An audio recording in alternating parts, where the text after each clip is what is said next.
پیغمبر نے منہ بنایا اور رخ پھیر لیا، اس لیے کہ ان کے پاس وہ نابینا آ گیا تھا۔ اور اے پیغمبر تمہیں کیا خبر، شاید وہ سدھر جاتا یا وہ نصیحت قبول کرتا اور نصیحت کرنا اسے فائدہ پہنچاتا۔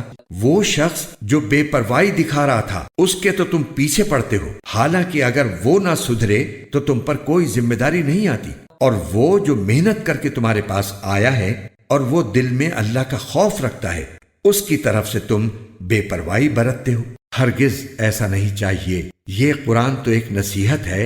یہ آیات ایک خاص واقعے میں نازل ہوئی تھیں۔ واقعہ یہ ہے کہ ایک دن حضور سرور دو عالم صلی اللہ علیہ وسلم قریش کے کچھ بڑے بڑے سرداروں کو اسلام کی تبلیغ فرما رہے تھے اور ان سے گفتگو میں مشغول تھے کہ اتنے میں آپ کے ایک نابینا صحابی حضرت عبداللہ بن ام مکتوم رضی اللہ تعالی عنہ وہاں آ گئے، اور چونکہ وہ نابینا تھے اس لیے یہ نہ دیکھ سکے کہ آپ کن کے ساتھ گفتگو میں مصروف ہیں۔ چنانچہ انہوں نے آتے ہی حضرت صلی اللہ علیہ وسلم سے کچھ سکھانے کی درخواست شروع کر دی۔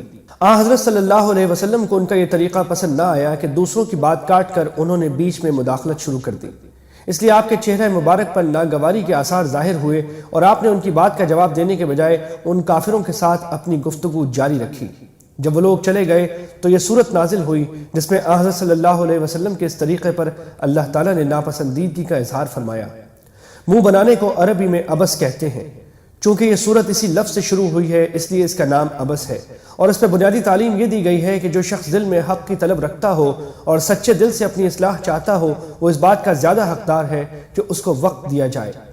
اس کے برخلاف جن لوگوں کے دل میں حق کی طلب ہی نہیں ہے اور وہ کسی اصلاح کی ضرورت نہیں سمجھتے، حق کے طلبگاروں سے منہ موڑ کر انہیں ترجیح نہیں دینی چاہیے۔